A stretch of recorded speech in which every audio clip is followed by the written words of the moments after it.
virtuel intitulé Santé, environnement et enfants.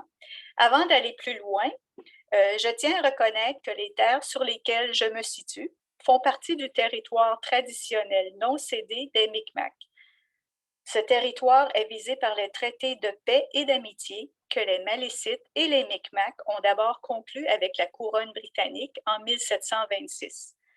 Les traités en question ne comportaient pas de clauses relatives à la cession des terres et des ressources, mais reconnaissaient de fait le titre des Micmacs et des Malécites et définissaient les règles quant à ce que devaient être des relations durables entre les nations. Mon nom est Nathalie Boivin, je suis agente de communication et de mobilisation des connaissances à la Société Santé en français et il me ferait plaisir de vous accueillir dans ce webinaire aujourd'hui. Alors, on va mettre la présentation, s'il vous plaît. Je suis très heureuse de vous avoir en ligne. Alors, prochaine diapo. Alors, très simplement, aujourd'hui, on veut vous entendre. Alors, ça sera le programme est le suivant. D'abord, l'accueil, avec aborder quelques questions de logistique. Après ça, le contenu de notre conférencière du jour. Et finalement, là, c'est la place pour l'échange et les questions. Au niveau des éléments de logistique, soyez sans crainte, on a un ange qui veille sur nous. Vous êtes en mode sourdine pour l'instant. On vous demande, s'il vous plaît, de garder vos caméras fermées pendant la présentation de la conférencière pour faciliter le passage du contenu de la bande passante. Pourquoi on tient ce café virtuel aujourd'hui? Bien, c'est que l'information concernant l'environnement et la santé, quand on parle de petite enfance, avait été identifiée comme une priorité lors du sondage des besoins et attentes en petite enfance en santé. Donc, les objectifs, c'est bien simple, apprendre ensemble, réfléchir ensemble quant aux impacts entre santé et environnement sur la petite enfance et se donner des pistes de façon à mitiger les impacts de l'environnement sur la santé des enfants. Prochaine diapo.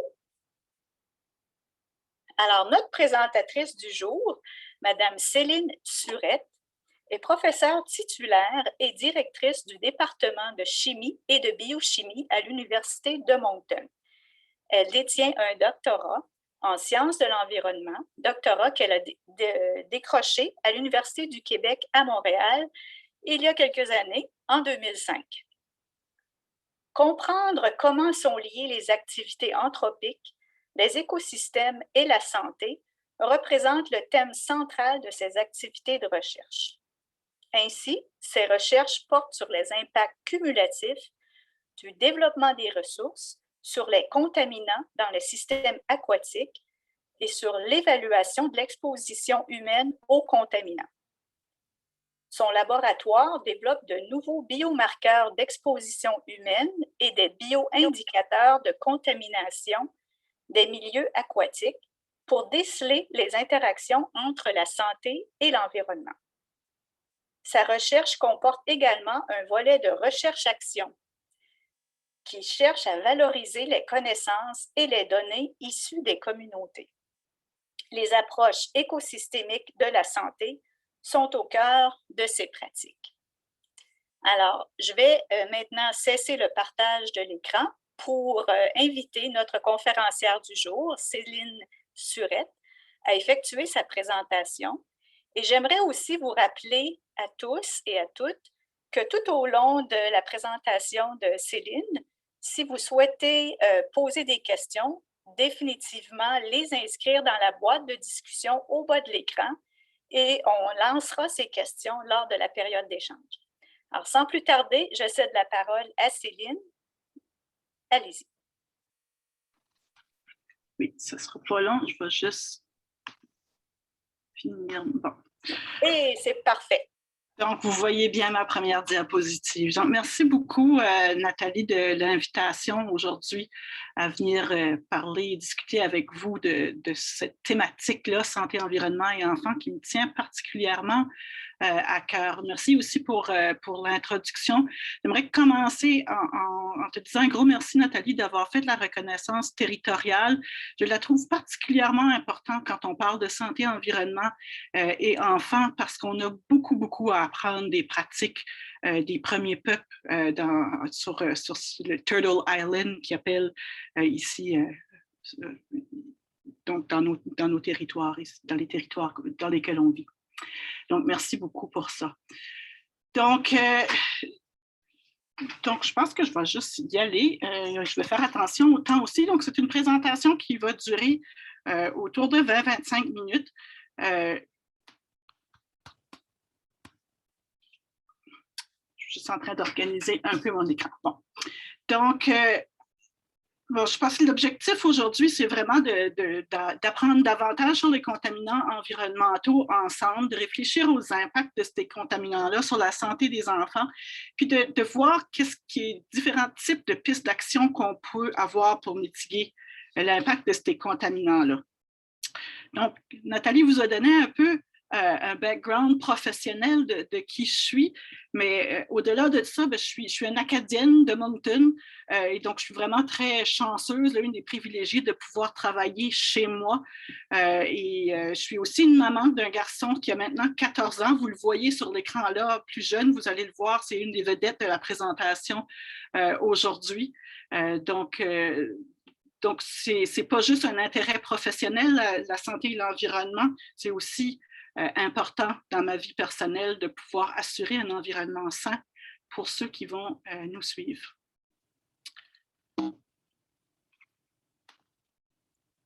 Voilà. Donc, aujourd'hui, c'est le jour de la Terre. Je pense que c'est important de le rappeler. Pourquoi on a besoin d'un jour de la Terre? C'est parce qu'on fait face aujourd'hui à des problématiques environnementales qui sont de plus en plus complexes. Je vais vous en parler un peu, mais il faut savoir que quand on parle de santé et d'environnement, on a quand même fait beaucoup d'avancées en médecine et en santé publique au cours du dernier siècle. Le niveau de vie, l'espérance de vie a augmenté partout sur la planète. Mais en même temps, on a aussi vu une explosion de la population mondiale et aussi une explosion de la consommation. Et en particulier, dans les derniers 50 ans, on a vu vraiment beaucoup de consommation à l'échelle planétaire. Donc ça fait en sorte que les problématiques environnementales de santé et d'équité auxquelles on fait face sont de plus en plus complexes, de plus en plus interreliées et cumulatives, autant dans le temps et dans l'espace. Donc, on vit dans un monde complexe où les problématiques environnementales, celles qui affectent notre santé, s'accumulent et interagissent. Donc, quand on parle de contaminants environnementaux, moi, j'ai fait mes études de premier cycle en chimie. Je suis dans un département de chimie et biochimie aujourd'hui. Et donc, je m'intéresse particulièrement aux contaminants environnementaux de nature chimique. Donc, quand on parle de substances chimiques, on vit dans un monde aujourd'hui où il y a plus de 80 000 substances chimiques synthétiques, donc qu'on a créées, que les humains ont créées. Et ces substances-là, il y en a un nombre, on n'a pas tout évalué, tous les impacts de ces substances-là. On a évalué un certain nombre, mais pas tous. Donc, on ne connaît pas les impacts de toutes ces substances-là. On sait par contre qu'aujourd'hui, chaque nouveau-né qui naît a déjà été exposé à plus de 200 produits chimiques. Donc, on peut mesurer 200 différents produits chimiques dans le cordon ombilical de chaque enfant qui naît. Donc, il peut y en avoir plus pour d'autres enfants. Donc, c'est énorme. Ça veut pas dire que tous ces produits-là sont en concentration très élevée, mais il demeure qu'on a un mélange de produits chimiques dès notre naissance. Donc, on est exposé à partir de la création, finalement. On ajoute à ça la problématique des changements climatiques. Je la mentionne parce que c'est vraiment le défi c'est le défi de notre génération, hein, les changements climatiques, parce que ça touche tout. Et les changements climatiques impactent aussi la façon que les contaminants environnementaux vont bouger dans l'environnement. Ici, je vous mets des exemples des feux de forêt, par exemple. On voit de plus en plus de feux dans certaines régions de la planète, et certainement, on a vu les impacts de ces feux-là en Amérique du Nord. On les a vus en Alberta, par exemple, en Colombie-Britannique l'année dernière, avec des feux records, en Californie aussi. Puis ça a des impacts sur tout le territoire américain, parce que la fumée de ces feux-là s'est rendue même jusqu'ici au Nouveau-Brunswick. Donc ça va avoir des impacts sur la qualité de l'air, un impact sur l'exposition aux contaminants également. On peut aussi voir des nouvelles maladies qui vont émerger par des écosystèmes qui vont se déplacer. Ici, on a une petite photo d'une tique qui va transmettre la maladie de Lyme, par exemple. Donc, on va voir aussi de ce type de maladie-là arriver dans des territoires où est-ce qu'elle était moins présente avant. Et on voit de plus en plus de systèmes météo extrêmes. Ici, c'est une photo d'un ouragan de catégorie 5. On en voit de plus en plus de ces types de tempêtes-là. Donc, tout ça, ça a un impact sur comment les contaminants bougent dans l'environnement, sur comment nos écosystèmes évoluent aussi, sur comment on va être exposé comme être vivant. Donc, quand on parle, donc ça, c'est vraiment comme le grand portrait un peu des contaminants environnementaux qui sont imbriqués dans la problématique des changements climatiques également. Donc, quand on parle d'exposition aux contaminants, ça aussi, ça va devenir complexe. Où est-ce qu'on voit qu'on va être exposé par différentes sources. Donc, on peut être affecté par ce qui va se retrouver dans notre air, par ce qui va se trouver dans l'eau, les sols dans lesquels notre nourriture pousse, par exemple, mais aussi à travers la nourriture qu'on va manger, à travers qu'est-ce qu'on va déverser dans notre environnement et les produits de consommation aussi qu'on va utiliser. Donc, on est vraiment exposé par différentes voies et même au niveau de comment on va pouvoir faire entrer ces contaminants-là dans nos corps, bien, ça peut être par quand on est in utero, mais ça peut aussi être à travers la peau, à travers ce qu'on respire, ce qu'on mange, ce qu'on boit. Puis tout ça, c'est impliqué dans un système aussi. Hein. Quand on pense à la santé, il faut regarder où on vit. Donc, on vit dans notre milieu très local, à la maison, notre école, nos milieux de travail. Ça, c'est imbriqué dans nos communautés qui font partie d'un écosystème local, un écosystème régional, global et au niveau de la biosphère. Donc, ça veut dire que ce qui se passe à différentes échelles va avoir des impacts sur notre santé. Et à travers ça, bon, on a toutes sortes de déterminants de la santé qui traversent ces échelles-là. Donc, on peut penser aux facteurs économiques, culturels, sociopolitiques, mais aussi à des phénomènes environnementaux comme le milieu géophysique dans lequel on est, l'impact des changements climatiques qui va aussi être différencié dépendant où on est, les facteurs biologiques et les substances toxiques qui vont voyager de façon différente aussi. Donc, quand on parle à la santé, il faut penser à comment on est exposé, qu'est-ce que les différentes sources, comment ça peut entrer dans notre corps, puis ensuite de ça, dans les systèmes dans lesquels on est, les systèmes qui sont imbriqués les uns dans les autres. Donc, finalement, il faut penser, quand on parle de contaminants environnementaux, on parle vraiment d'expositions multiples qui vont causer des effets multiples. Donc, c'est important de vraiment pouvoir comprendre le contexte dans lequel nous vivons, ou que les enfants vivent, qui vont être social, économique et démographique. Ce contexte-là va influencer sur l'exposition et l'état de santé. Donc, quand on parle d'exposition, ben, on va commencer par la maison, dans notre communauté, dans notre environnement ambiant. Donc, ça va d'un environnement proximal vers un environnement qui est plus distant. Et ces expositions-là, qui proviennent de différents milieux, vont avoir différents types d'impacts sur la santé, qui peut être au niveau du bien-être, de début de morbidité jusqu'à la mortalité. Donc, on a aussi un gradient qui va se poser. Puis après ça, l'état de santé influence sur comment on est exposé, l'exposition influence sur l'état de santé. Et là, on a des actions qu'on peut prendre qui peuvent être au niveau de la prévention de l'exposition, comme que ça peut être au niveau de l'intervention pour mitiger un effet d'une exposition. Donc, quand on pense à comment on agit ou comment on essaye de comprendre l'impact des contaminants environnementaux sur la santé, il faut vraiment regarder tout ça ensemble. Ça fait que c'est là qu'on commence à penser à la question d'intégration des connaissances ou des impacts cumulatifs. Et donc, ça, c'est un modèle que l'OMS s'est donné pour pouvoir vraiment comprendre et agir sur l'impact des contaminants environnementaux. Donc, je vous ai parlé des contaminants, un peu de comment c'est lié à la santé, comment c'est important de vraiment bien comprendre les déterminants environnementaux de la santé pour pouvoir comprendre la santé au niveau des effets sur l'environnement. Mais la question maintenant qui se pose, c'est pourquoi s'intéresser aux enfants? Donc, quand on pense aux enfants, mais les enfants, ce n'est pas juste des petits adultes. Hein, c'est beaucoup plus complexe qu'être un petit adulte. Un enfant, c'est un être humain qui est en croissance. Tous ces systèmes sont encore en train de se développer. Donc, ils sont plus vulnérables aux contaminants que les adultes. Puis, ils sont plus vulnérables pour plusieurs raisons.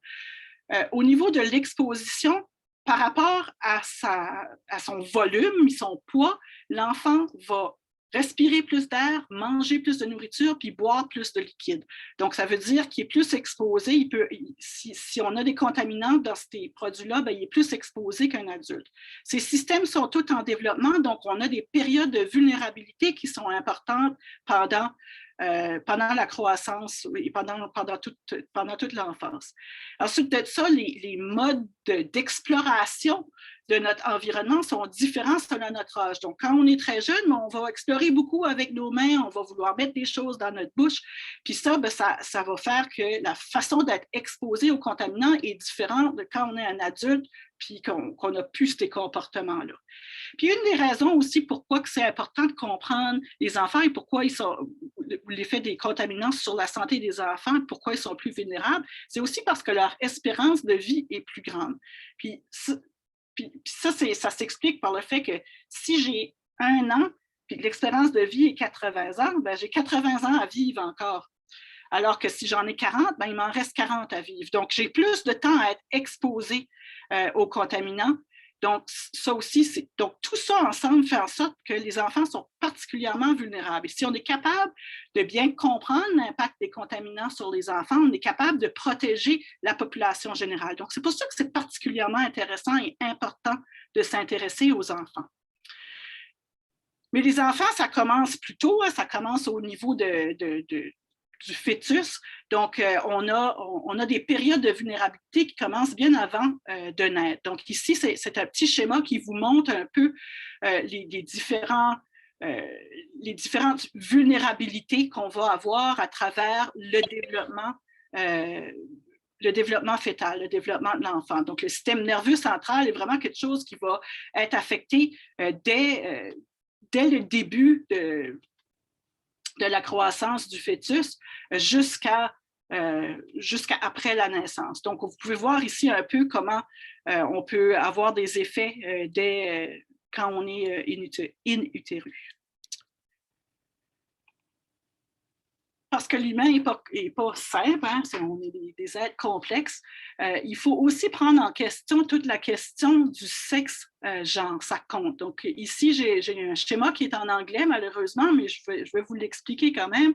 Donc quand on parle du genre, le genre, c'est tous les aspects sociaux qui sont associés à notre identité sexuelle. Puis le sexe, c'est les caractéristiques biologiques. Donc tout ça, ça évolue dans une vie, donc ça peut pas.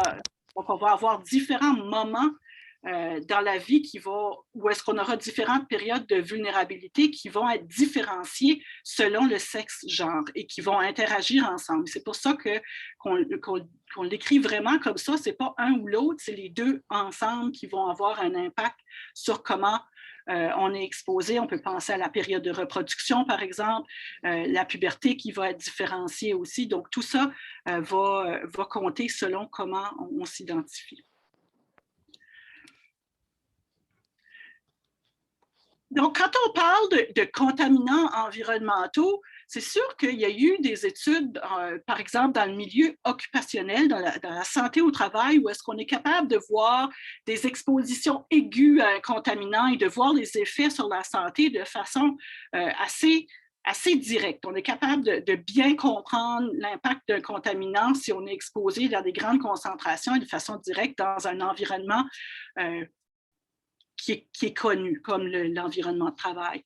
Par contre, dans la vie, on est exposé à des concentrations qui vont être plus faibles et de façon chronique. Donc, si on veut vraiment pouvoir protéger la population des effets des contaminants, il faut être capable de déterminer les altérations précoces de la santé. C'est-à-dire qu'il faut être capable de déceler les signes qui sont précliniques pour pouvoir vraiment prévenir l'impact des contaminants le plus tôt possible dans la pyramide de la santé. Donc, on ne veut pas juste agir pour ceux qui sont malades ou ceux qui sont à risque de mourir face à l'exposition à un contaminant. On veut vraiment agir avant qu'il y ait des effets. Donc, quand on parle des effets, les effets sont sur un continuum. Donc, on peut penser à la santé au niveau individuel, au niveau d'une communauté, au niveau d'une région. Donc, regarder les groupes d'exposition, c'est important. Comme les écologistes le font déjà, les écologistes, dans leur façon d'avoir appris leur discipline, ils sont habitués à toujours regarder des communautés puis des groupes. Alors qu'en santé humaine, on a tendance à beaucoup regarder les individus, puis moins regarder qu'est-ce qui se passe au niveau des communautés ou des régions. Mais pour comprendre les impacts des contaminants, c'est vraiment important de pouvoir faire ce lien-là.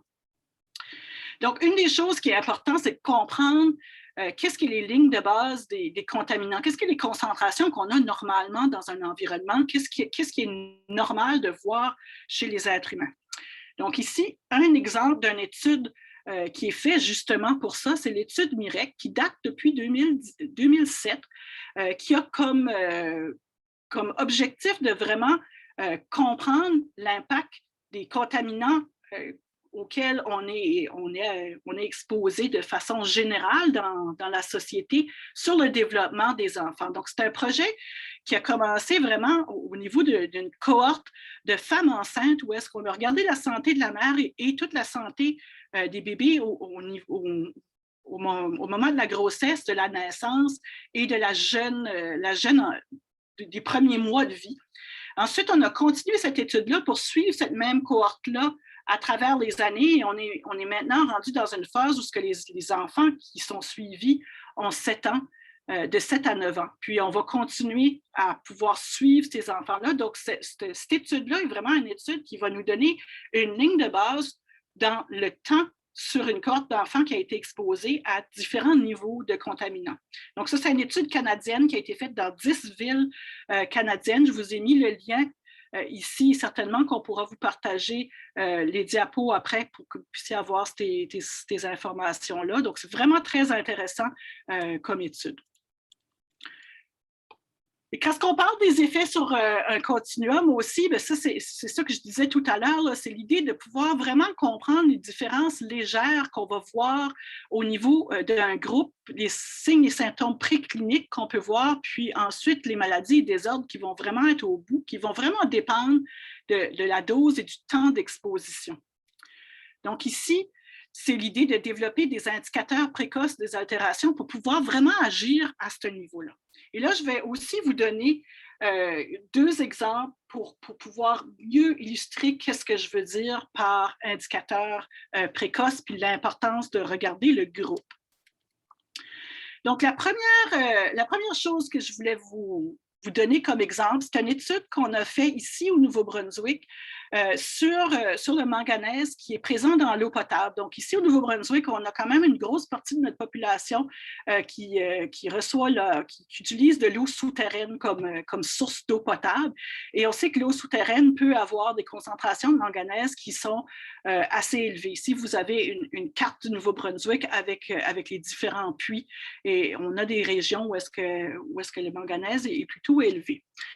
Donc, on a voulu essayer de comprendre un peu l'impact du manganèse sur la santé des enfants et en particulier sur leur développement neurologique. Et c'est une étude que j'ai menée avec Maryse Bouchard, qui est épidémiologue à l'hôpital Sainte-Justine à l'Université de Montréal, qui a fait beaucoup d'études sur le manganèse au Québec aussi. Donc, c'est vraiment quelque chose qu'on a voulu faire à l'échelle canadienne et qui montre que le manganèse peut avoir un impact sur le développement neurologique et neurocomportemental. Puis pourquoi que c'est important de comprendre les effets à l'échelle du groupe? Bien, ici, on a par exemple une courbe normale du quotient intellectuel dans une population. Donc, dans une population normale, on va avoir la majorité de la population qui a un quotient intellectuel moyen qui leur permet de fonctionner très bien. On va avoir quelques individus qui se retrouvent dans le haut de la courbe, qui sont très intelligents, innovateurs, puis on en a qui vont être dans le bas de la courbe, qui vont avoir des problèmes d'apprentissage, par exemple, qui vont avoir besoin de plus d'aide du système. Les contaminants qui ont des effets neurotoxiques peuvent avoir un impact sur cette courbe-là et faire en sorte qu'elle se déplace vers le bas. Donc ici, avec juste une différence de 5 points de QI, où est-ce qu'au niveau individuel, on ne verrait pas la différence sur notre fonctionnement. Mais au niveau d'une population, ça va faire en sorte qu'on a 2,5 fois moins de gens qui se retrouvent en haut de la courbe et 2 fois plus d'enfants qui se retrouvent en bas de la courbe. Donc, qu'est-ce que ça veut dire pour une société? Ça veut dire qu'on va avoir plus d'enfants qui ont des besoins d'aide pour l'apprentissage, par exemple, et ça fait en sorte que ça met une pression sur notre système d'éducation, par exemple. Donc ça, encore une fois, au niveau de l'individu, on ne le remarque pas, mais au niveau de la société, ça a des impacts vraiment importants. C'est pour ça que des indicateurs précoces qui nous permettent de voir ça, nous permettent d'agir plus vite et de créer une société plus en santé. Il y a aussi beaucoup d'études sur les pesticides qui ont été faits. Ici, je vous montre un graphique qui date. Hein. C'est la fin des années 90 et 2000, mais je le trouvais quand même pertinent à montrer, même s'il date, où est-ce qu'on a vu à travers les années une réduction du nombre de fruits et légumes qui sont vendus sur le marché qui vont dépasser les normes canadiennes de pesticides. Mais on se retrouve encore aujourd'hui avec peut-être 5 % des fruits et légumes qui vont dépasser les normes lorsqu'on fait des tests. Donc ça veut dire qu'il y a des études qui ont montré, ça c'est des études récentes, 2018-2019, qui montraient qu'on est encore capable de déceler sur 75 % des échantillons qu'on va ramasser de fruits et légumes dans les commerces, des résidus de pesticides qui vont être en bas des normes de santé qu'on s'est fixées, mais il demeure qu'on a encore une compréhension partielle de l'effet de combiné de tous les contaminants à lesquels on fait face. Donc, c'est important de continuer à comprendre ça, puis de continuer à vouloir diminuer ces résidus de pesticides-là. Donc, ça peut avoir une importance sur l'exposition chronique sur la santé. Donc, c'est les petites quantités de contaminants auxquels on est exposé de façon régulière dans notre vie. Donc, les pesticides, en est un, les plastiques en est un autre, les substances qui sont dans les plastiques. Donc, il y en a qui viennent de peu partout. Et c'est important de comprendre cette exposition chronique-là sur la santé. Donc, par exemple, les pesticides, on commence à voir qu'il y a un lien entre l'exposition aux pesticides et l'hyperactivité chez les enfants, donc le TDAH. On a des études qui montrent clairement qu'il y a un lien avec le Parkinson. Et pourquoi je parle du Parkinson? C'est une maladie de vieux, ça, mais c'est parce qu'on commence à être exposé dès l'enfance. Donc, il faut être capable de comprendre aussi l'exposition sur une vie, parce que l'exposition au niveau des enfants va avoir un impact sur les conditions de santé qu'ils auront quand ils seront adultes et plus vieux.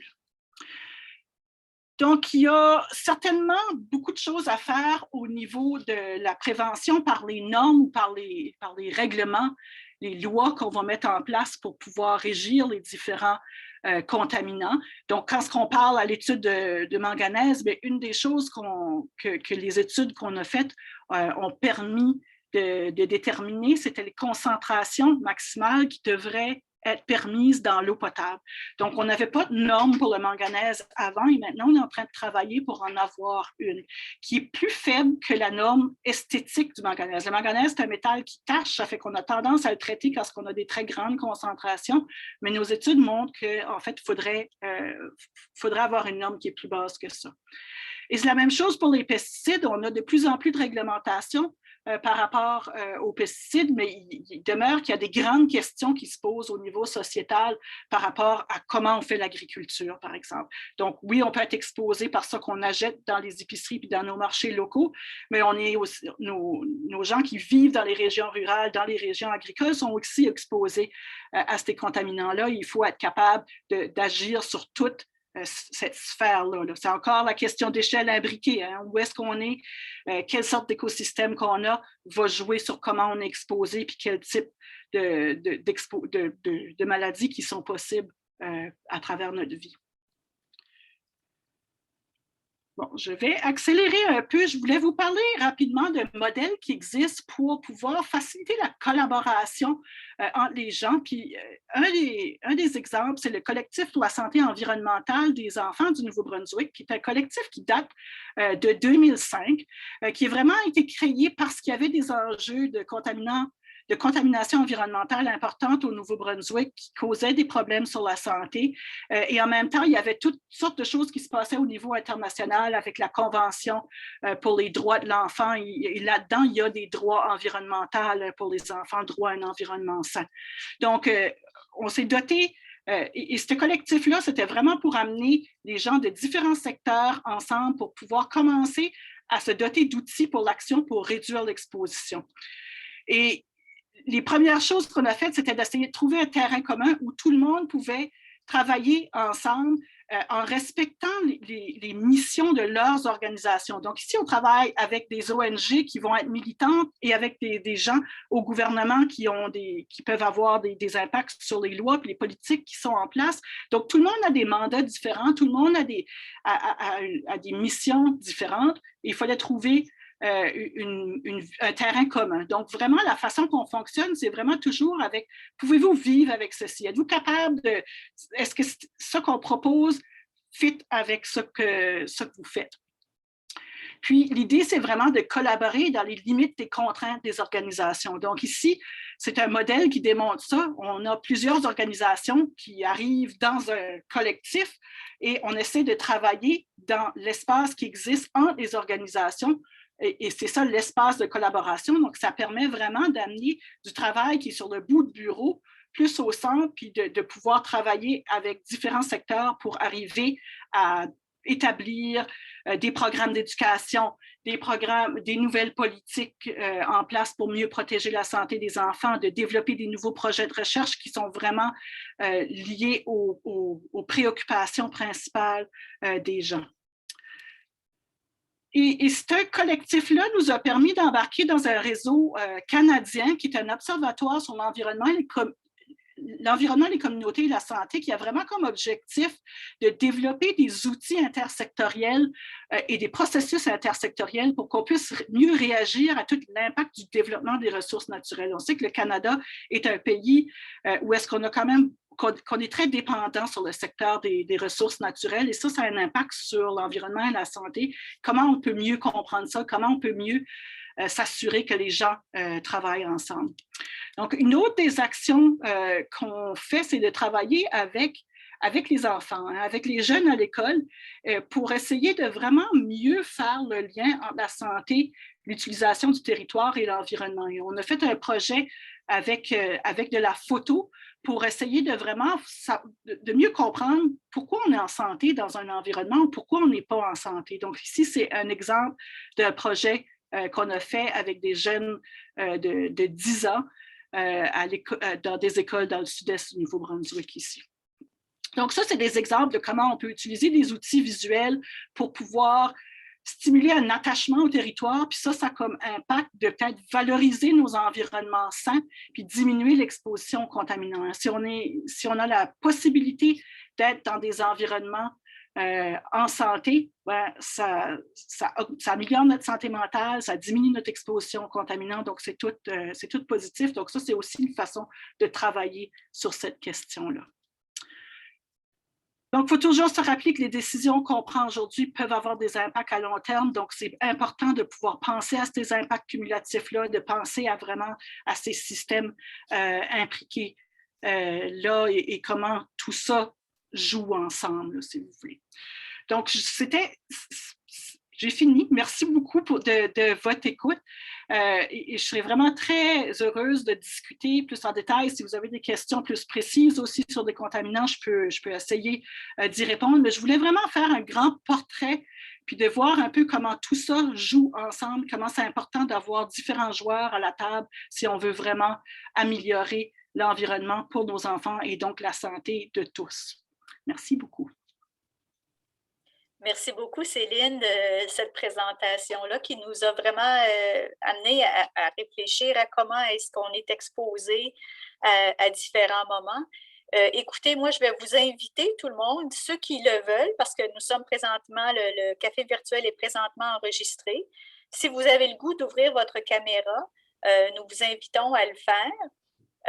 Aussi, ben, c'est la période où est-ce qu'on veut vraiment échanger. Donc, Céline a déjà lancé l'invitation. Si vous aviez des points d'éclaircissement, des commentaires, des réactions à partager, écrire dans la boîte de discussion. Marie-Pierre, donc, on a une première intervention de la part de Marie-Pierre Bouchard, il me semble, de la Fédération des parents francophones de Terre-Neuve-Labrador. Donc, Marie-Pierre, est-ce que tu veux partager ta question ou souhaites-tu que je la lise? Alors, je peux essayer de m'exprimer, mais encore une fois, ça tombe, les cafés tombent les journées que j'ai des enfants à la maison, donc il y a beaucoup d'animation. Je tenais certainement juste à te remercier pour cette belle ouverture sur le sujet parce que c'est vrai que la santé est quand même très complexe. Il y a beaucoup d'éléments que des fois on ne prend pas en compte dans nos différentes interventions. J'ai vraiment apprécié la perspective des fois d'y aller avec une approche peut-être plus globale, intersectorielle sur les polluants et de sensibiliser les jeunes. J'ai bien aimé aussi l'idée que vous avez eue avec la photographie, puis juste sensibiliser à leur environnement. J'ai trouvé ça très intéressant. C'est des beaux projets à pouvoir mettre aussi en place avec nos familles. Donc, on garde ça dans notre boîte à outils de notre côté. Merci beaucoup. Ah ben, ça fait plaisir, Marie-Pierre. Puis en fait, c'était vraiment très, très stimulant de travailler avec les jeunes. Hein.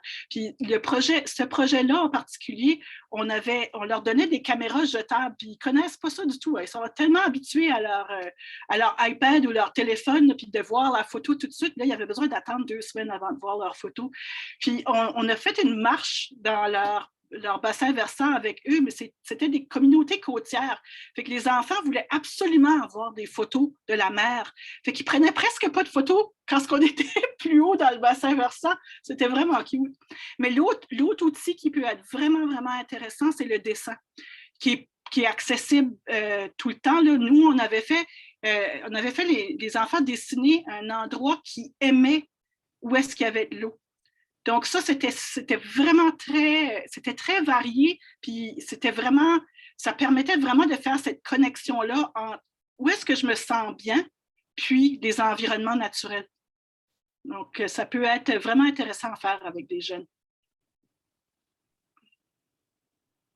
En effet, merci beaucoup. Puis ça va chercher l'art aussi, la créativité de l'enfant, mais ça nous amène sur sa perception. Oui, merci beaucoup, Marie-Pierre, de ton intervention. Alors, je lance la balle aux autres. On est très chanceux. On a des participants d'un bout à l'autre du Canada aujourd'hui, donc côte est, côte ouest, le centre. C'est génial. Puis, on vit tous dans des environnements différents qui peuvent présenter des possibilités, des défis aussi variés. Du côté, j'ai presque le goût de relancer les gens qui sont plus du côté de l'ouest. On a souvent l'impression que puis peut-être que je suis dans les patates, mais on a souvent l'impression que du côté de l'Ouest, les gens ont une plus grande sensibilisation face à l'environnement, la santé. Je lancerai un peu la balle peut-être du côté de Céline, ben, en fait des deux Céline, Céline Bossé, Céline Maisonneuve. Oui?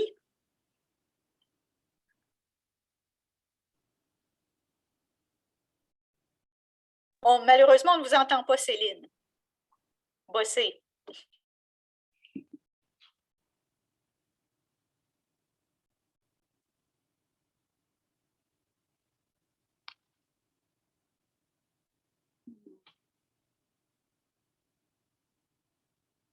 On ne vous entend pas, Céline Bossé. Peut-être nous écrire quelques mots dans la boîte de discussion en bas. Puis en attendant, on va peut-être prendre l'intervention de Céline Maisonneuve. Non, moi je tenais vraiment à remercier en effet Céline Surette pour la présentation.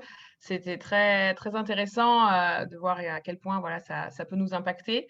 Depuis jeune, en fait, on ne se rend pas compte, on pense toujours. C'est vrai qu'on est un peu plus sensible, en effet. Je ne sais pas si on est plus sensible que l'autre côté, mais c'est quelque chose qui est très important, en effet, l'alimentation, l'environnement ici.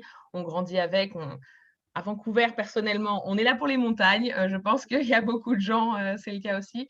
Mais c'est vrai qu'on oublie voilà, à quel point il y a un impact même beaucoup plus jeune, en fait. Et on commence à faire attention à soi, à ce qu'on mange, à ce qu'on veut.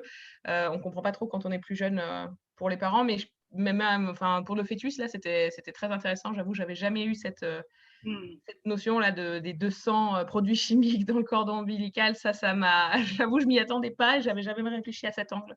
Donc, merci encore pour la présentation.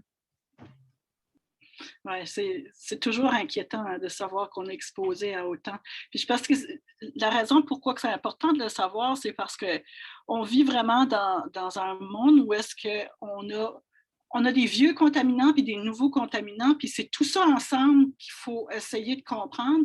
Puis malheureusement, nos approches réglementaires, puis même de beaucoup des projets de recherche, c'est de regarder un produit ou sinon une catégorie de produits, mais rarement tout ensemble.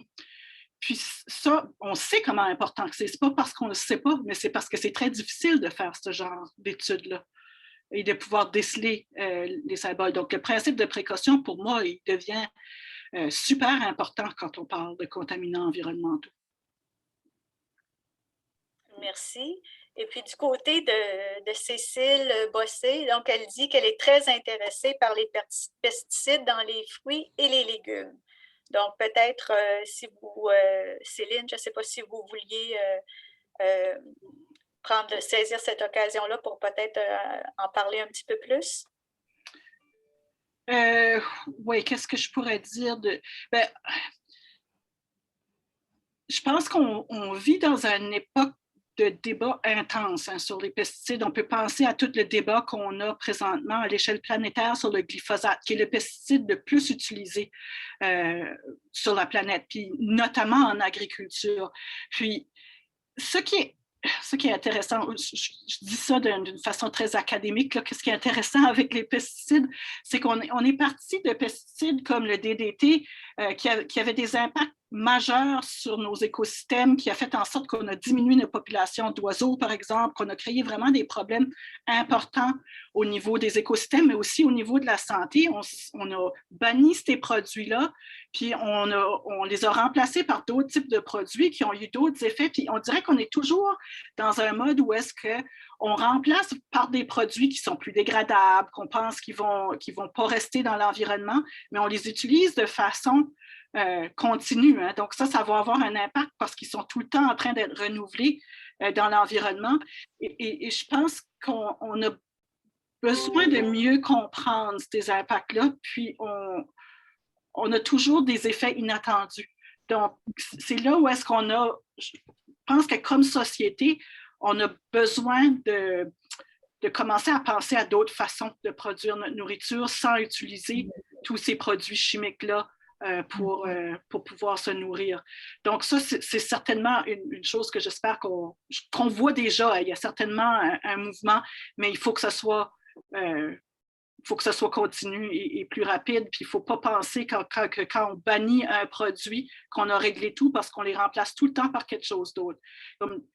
L'exemple, je dépasse les pesticides, puis je passe au bisphénol A, par exemple, qu'on a banni, mais on l'a remplacé par d'autres substances, puis on est en train de réaliser que ces substances-là sont peut-être même plus dommageables que le bisphénol A l'était. Donc, on a tout le temps besoin de faire attention à ça, puis souvent, quand on va militer pour faire bannir des produits chimiques, souvent, quand on voit une résistance au niveau de nos gouvernements, ce n'est pas parce que les gouvernements veulent qu'on soit exposé à ces contaminants-là, c'est parce qu'ils savent que ça qui s'en vient n'est pas nécessairement mieux, et donc il faut laisser une période de temps pour pouvoir trouver des solutions. Mais trouver ces solutions-là, c'est important. Faut pas oublier de mettre les efforts dans trouver les solutions. C'est le cas du glyphosate. La raison pourquoi le glyphosate n'est pas banni tout de suite, c'est pas parce que les gens ne pensent pas que c'est problématique, c'est parce qu'il n'y a pas de solution encore pour les agriculteurs. Merci. Oh, mon Dieu, Céline, je pense qu'on vous entend, oui! Ah oui, j'ai trouvé la solution. Alors, non, ben merci beaucoup. Puis, c'est beaucoup de détails. Moi qui est diététiste en Alberta, qui travaille pour le réseau le réseau avec la petite enfance, mais aussi avec le réseau de santé albertain avec Paul Denis. Écoutez, il y a énormément à faire, mais là, on s'en va dans une vague beaucoup plus locale. J'encourage fortement d'aller vers les petits agriculteurs, tout ça, puis d'être en contact avec eux pour savoir exactement comment, en réseautant, comment arriver à fournir de façon sécuritaire, mais aussi de santé les communautés environnantes, d'aller vers le local. Oui, voilà. On voit que c'est vraiment un mouvement à travers le monde, mais on le voit au Canada, puis je pense que le Québec est un bel exemple d'effort local, mais on le voit, comme moi je le vois au Nouveau-Brunswick parce que je travaille ici, que c'est quelque chose qui prend de l'ampleur aussi. Donc, je suis contente de savoir que c'est le cas en Alberta aussi. Mais même l'insécurité alimentaire avec la pandémie, c'est grandissant. On doit changer le paradigme, on doit faire autrement. Toutes les entreprises sociales qu'il faut créer aussi. Alors, il y a énormément à faire, mais bon, c'est positif. Merci. Et ça montre justement comment tout ça est interrelié. Quand on parle de santé, il faut parler d'environnement, il faut parler des organisations sociales. Ça fait que toutes les questions sont liées à ces problématiques-là aussi, sont indissociables. Puis, on a l'intervention de Marie-Pierre du côté de Terre-Neuve-Labrador qui dit que de son côté aussi, il voit l'introduction d'alternatives plus naturelles dans leur région, introduction de prédateurs naturels pour des insectes dans les cultures ou l'utilisation de co-cultures, donc 2 sortes de plants pour limiter les pesticides. Merci Marie-Pierre de cet ajout. Antoine, Frédéric, je ne sais pas, Frédéric, est-ce que tu voulais intervenir? D'abord, je veux m'excuser, je n'ai pas pu être là pour le début de la rencontre. Alors, il y a probablement des choses dont vous avez parlé que je n'ai pas catché. Mais moi je garde quand même un certain scepticisme. Oui, c'est vrai que je pense à la Saskatchewan, là. Oui, il y a des progrès qui sont faits. On voit chez nous vraiment une emphase qui est mise sur les produits locaux, etc. Mais je trouve quand même que dans nos provinces, comme la Saskatchewan, j'ai tendance à penser que c'est le cas aussi peut-être dans d'autres provinces qui sont proches de nous, où il n'y a pas vraiment une volonté au niveau du gouvernement de changer les choses et au niveau comment dire, de tout ce qui est agriculture avec ces agriculteurs maintenant qui… En fait, ces multinationales qui ont des propriétés sur des kilomètres et des kilomètres et des kilomètres, et où je ne suis vraiment pas sûre que cette approche locale, etc., soit vraiment la première chose qui les concerne. Alors, j'ai juste un petit peu de préoccupation de ce côté-là. Oui, puis je pense que tu as tout à fait raison. Il ne faut pas penser qu'on va demain matin plus avoir de multinationales. Puis on sait que la pandémie a créé un mouvement vers le local, mais elle a aussi créé un mouvement vers la consolidation de très gros agglomérats agroalimentaires. Donc, ce n'est pas tout beau. Mais je pense que c'est important. Donc, c'est important de continuer à véhiculer les messages de l'alimentation locale. Il ne faut pas sous-estimer le pouvoir du peuple. mais en même temps, il faut aussi militer plus haut, être très vigilant de ce qui se passe au niveau de cette réglementation-là, de pousser pour des politiques, puis de savoir que ces lobbies-là, ils sont puissants. Hein? Ils sont puissants pour tous nos gouvernements au Canada, mais pas juste au Canada. Céline, oui, Antoine? Oui, merci, Mme Surette. J'ai 2 questions. J'ai reçu un appel pendant votre présentation. Si vous les avez couvertes, faites juste me dire que ça a été couvert. Je réécouterai l'enregistrement. Il n'y a pas de problème, ça me fera plaisir. Vous avez parlé du glyphosate et moi, j'ai une formation en politique publique et on a vu récemment la ville de Laval qui a interdit la vente du glyphosate. Ma question est, est-ce que pour moi, je l'interprète de 2 façons. Ça peut être positif d'une façon, dans le sens que c'est des mesures qui sont prises en place pour bannir des produits. Mais d'un autre côté, ça peut donner un sentiment illusoire un peu que les produits sont réellement bannis. Je pense que c'est Vancouver aussi qui a fait une interdiction du glyphosate au Canada. Ça donne un peu l'impression que les règles sont en place, mais ils sont très facilement contournables. Donc, je me demandais, selon vous, est-ce que c'est des bonnes pratiques pour que les villes énoncent ou prennent position, ou est-ce que ça déresponsabilise les instances provinciales et fédérales à prendre position sur ces choses-là? Puis ma deuxième question, qui est peut-être moins en lien avec le glyphosate, c'était plus dans la dernière année avec le confinement, les déplacements qui sont arrêtés. On a l'impression, on entendait au début de la COVID comment les indices de smog étaient en réduction un peu partout. Puis d'un autre côté, on a multiplié les produits jetables, les masques, les lingettes, tous les produits maintenant. Fait que je me demandais, vous, de votre point de vue, est-ce que la COVID va avoir un impact positif ou négatif de façon générale là, sur l'environnement? Fait que 2 questions pour vous, peut-être. S'ils ont déjà été couvertes, indiquez-le moi, j'irai écouter mes réponses. Non, pas été couverte du tout. Bon, pour le glyphosate,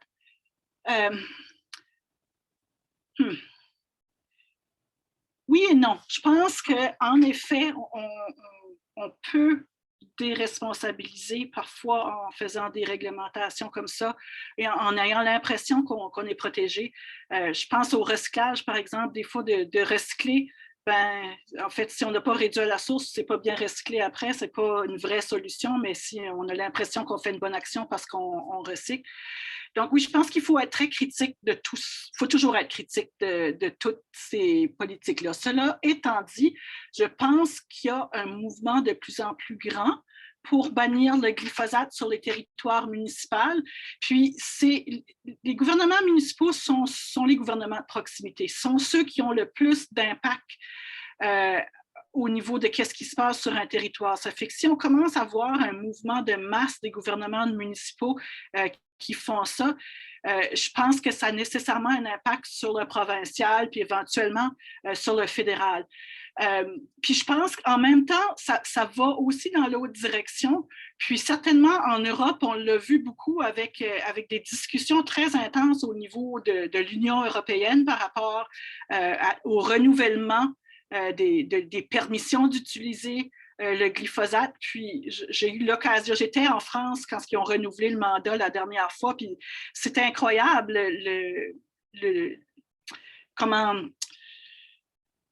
comment le discours pouvait aller dans un sens ou de l'autre. Ça fait que je pense que oui, c'est important, mais en même temps, il faut aussi que ça vienne d'en haut. Ça fait qu'il faut que tu aies les deux. Je ne pense pas qu'on peut faire juste un ou juste l'autre. C'est la même réponse un peu que la question de l'agriculture locale versus les méga multinationales. Je ne suis même plus sûre qu'il faudrait utiliser plus que multi. Là. C'est rendu Theta ou Terra national. Je pense qu'il faut vraiment aller dans les deux bouts, mais en même temps, il faut aussi pas se culpabiliser comme individu. On peut juste faire le mieux qu'on peut. Puis on ne peut pas tout faire, ça fait qu'il faut juste augmenter nos actions petit à petit puis espérer qu'on a de l'impact sur les gens qui nous entourent. Parce que moi, c'est comme ça que je survis dans ce monde-là. Je ne pense pas qu'on peut travailler en environnement puis pas être optimiste. Mais il y a des jours qui sont plus durs. Par rapport à la question COVID, moi, j'ai l'impression que c'est pas bon pour l'environnement, que je suis pas sûre qu'on a diminué la qualité de l'air s'est améliorée au début, pendant les confinements, mais après ça, on a vu que c'est revenu à la normale. Ça fait que je pense pas, de toute façon, c'était tellement des actions à court terme qui avaient tellement d'autres impacts négatifs que, bon, tant mieux si on a eu un petit peu d'amélioration de la qualité de l'air, mais le nombre de déchets qu'on est en train de générer avec la COVID, avec aucun plan pour la gestion de ces déchets-là, c'est incroyable. Le nombre de masques qu'on jette, le nombre de tous les vaccins qu'on est en train de donner, ça vient dans des... C'est tous des produits individuels. C'est incroyable. Moi, je suis dans un département de chimie-biochimie où est-ce qu'on a besoin d'acheter du matériel de protection depuis toujours parce qu'on travaille dans des laboratoires. Puis on a vu des pénuries dans à peu près tous les produits qu'on a besoin dans les laboratoires. Donc, je pense que oui, ça va être... c'est plus négatif pour l'environnement que positif, d'après moi. Merci pour la réponse. Les réponses. Merci beaucoup. Puis on arrive tout près de la fin de notre rencontre. Puis il y aurait quand même du temps, quelques minutes encore qui nous restent pour discuter, bien entendu. Vous allez voir apparaître à l'écran, par contre, un sondage, un très court sondage qui permet d'évaluer le café virtuel d'aujourd'hui. Donc, on vous invite à répondre aux questions de sondage interactif. C'est complètement anonyme, là, mais nous, ça nous donne une bonne piste pour planifier les prochains cafés virtuels. Puis vous voyez dans la boîte, sur le côté droit, il y a une petite ligne grise. Vous n'avez qu'à défiler cette ligne grise-là pour accéder à l'ensemble des questions. Donc, c'est très, très rapide, mais c'est très apprécié. Une fois que toutes les questions vous avez répondu aux questions, vous cliquez simplement « Soumettre ». Moi, j'aimerais peut-être nous ramener vers les centres de petite enfance. Je sais qu'on est à de toute conclusion, mais vous avez offert des pistes, Céline, concernant des activités à faire avec les enfants pour les sensibiliser dès le début. Vous avez donné des pistes aussi pour réduire l'exposition, mitiguer peut-être l'effet des contaminants. Un dernier mot, des dernières suggestions pour les gens qui sont à l'écoute? Quand on parle de petite enfance en particulier, peut-être qu'on ne va pas être dans la prise de photos et les gros dessins. Mais je pense que où est-ce qu'on peut agir? On peut certainement amener les enfants dehors le plus qu'on peut, essayer de les exposer à des environnements naturels si on peut. Je sais que ce n'est pas toujours possible quand on est dans des villes, mais même dans des villes, il y a des environnements verts. Hein. Ça fait que je pense que c'est important de faire ça. Je pense qu'une des choses où est-ce qu'on peut agir, c'est vraiment de diminuer le plastique le plus qu'on peut. Le plastique est vraiment... c'est pas une substance qu'on devrait mettre dans notre bouche, par exemple. Ça fait que je pense qu'il faut aller vers d'autres types de produits. Mais je pense vraiment que le plus qu'on est capable d'exposer les enfants à des environnements extérieurs, le mieux qu'ils seront outillés par la suite pour continuer à avoir une bonne santé. Et à un moment donné, j'ai vu une étude qui parlait de le nombre de marques qu'un enfant connaît par l'âge de 10 ans versus le nombre d'espèces d'arbres ou d'espèces de plantes. Fait que peut-être que si on peut vraiment axer toutes nos interventions éducatives vers connaître notre environnement naturel, on aura fait un gros pas. Excellent. Et ça fait un lien fantastique avec ce que les participantes et participants vont recevoir suivant le café virtuel. La feuille de chou PES va vous parvenir et dans la feuille de chou, vous allez voir de nombreuses ressources concernant des sources d'information, l'importance de faire des activités à l'extérieur aussi, des ressources aussi qui existent pour parler d'environnement avec les tout-petits. Parfois, on se dit, mais si on parle d'environnement, est-ce qu'on va générer davantage d'anxiété ou de crainte? Donc, il existe des ressources qui nous guident vraiment à savoir comment est-ce qu'on peut parler environnement et gestes à poser, même avec les tout-petits. Alors, je remercie très chaudement tous les participantes et les participants d'aujourd'hui. Je vois dans les ressources départ santé, absolument, sont là. On avait beaucoup de félicitations qui apparaissent dans la boîte de discussion, Céline, et des grands remerciements pour la qualité de la présentation, à savoir que c'était très intéressant.